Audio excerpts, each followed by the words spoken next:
Hey guys, Pedro here to tell you about the latest from Avatarium, Death, Where Is Your Sting, on October 21st on AFM Records. The album has 8 tracks, 45 minutes in length, and this is the band's 5th full-length studio album. They are a Swedish doom metal band. As far as the design goes, this is my least favorite element of the record. The album is very bumpy. It's hard to find your way through it. There is no real road ahead, or at least it's not defined. So it's an album that put a lot more emphasis on the quality of the individual songs versus the strength that they could give towards the collective. And this makes the experience slightly difficult, at least from an overall album point of view. As far as the sound is concerned, I could define this record by saying that this would be exactly what Nancy Sinatra would sound like if she was to release a doom record. I could also say that this album would be perfect for a Quentin Tarantino soundtrack. That's the kind of experience that you can expect from this album. It has multitudes of shades of doom.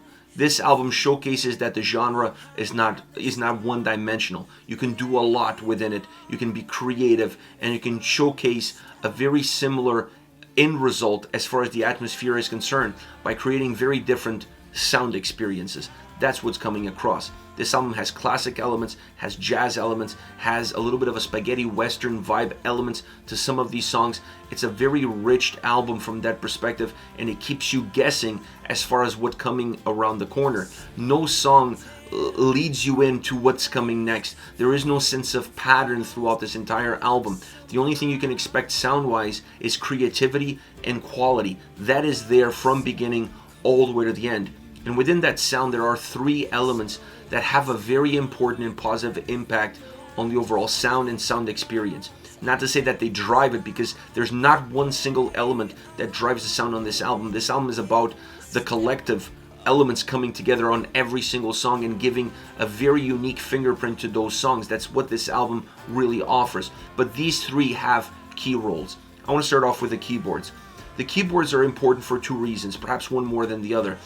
They offer melody, obviously, but they also act a little bit as glue, creating some more texture, some more volume, allowing some of the songs to have moments within them that they expand their footprint, that they become a little bit bigger, a little bit larger, a little bit more epic, but not changing the DNA of the tracks and not having an impact at all in the atmosphere that those songs create.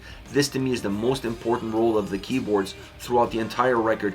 One that may go under the radar, but it has incredible importance for the sound experience to be what it is, song in and song out.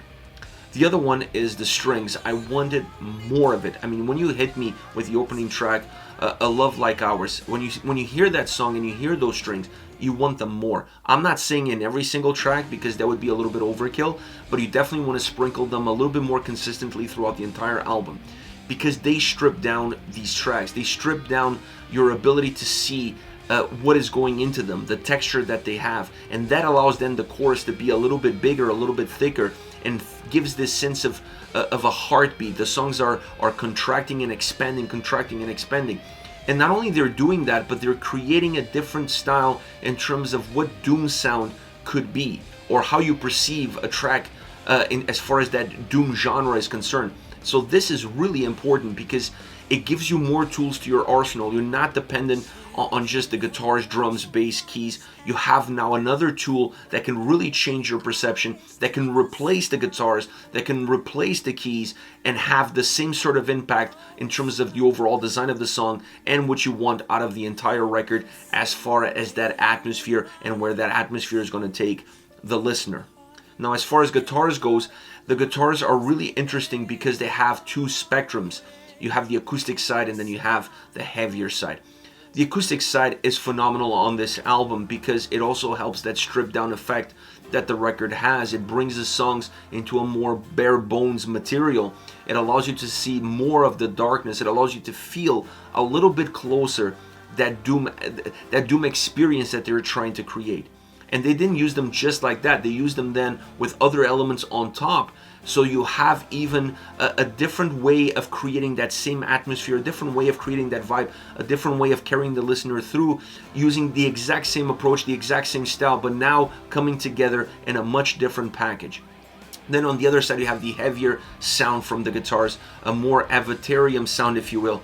And that's still phenomenal. I mean, it creates that edge, it creates that ruggedness, it creates that thickness that just makes the songs feel heavy, even though they're perhaps not as heavy as one would expect. They're just heavy in terms of the emotion that they put through, and the guitars with their thickness of sound help that emotion become easier to understand and becomes a lot more palpable. Now, if there is one single element that stays continuous throughout the entire album, and if you're trying to look for something that ropes in every single song, I think you have to look at Genies Vocals. Her voice is outstanding, is magnificent, is angelic at times. She really carries this record through. And the fact that the album has, at times, this stripped down factor to it, with the strings, with the keys, with the acoustic guitars, it allows her voice to be left alone. It allows her voice to be in the forefront more often than not. It's not hidden by the drums, it's not hidden by the bass, it's definitely not hidden by the heaviness of the guitars. This gives her more of a protagonist role in the entire design of the album. So you focus on her voice, song in and song out. When I was listening to this record and I was having a hard time finding my way through it, or finding that path that I always look forward in an album like this, I felt like the only way that I could navigate through this record is by holding on to her voice and her vocal performance, song in and song out. Because the clarity of it, the decisiveness that it offers, how it emphasizes the lyrical content, and then how it matches to the soundscape that's been created and created to really push her into the forefront, was really something that I felt that it was there, consistently there on every single song, regardless of where the starting point was and where the finish line was going to be. All around, this is a record that I feel interesting because it divided me. I don't like the design. I wanted this album to be more of one thing. I wanted this album to be more of how it started and less of how it finished. But I can't stop playing it because the individual songs are so good. The quality of each and every single track really makes you pause. This is one of those records that you almost have to take a little bit of a breath, a little bit of a break in between songs, so you can really appreciate how good those songs are. And because of that, after a while, you don't care as much about how bumpy the album is, because you're just really taking one song at a time and digesting it properly. That is the final way that I found of being able to really see this album for what it is, which is an outstanding sounding record with an incredible vocal performance from start to finish. As far as favorite songs are concerned, I want to start off with A Love Like Ours. This is the opening track. The strings, the keys, the acoustic elements, the somberness that they give to the song is incredible. It really allows the track to feel darker, but to feel darker in a very simple kind of way, because there's not a lot of texture to it. It's not like elements are hiding one another, you have to peel layers. There's nothing like that. Everything is right in front of you. What you see is exactly what you get.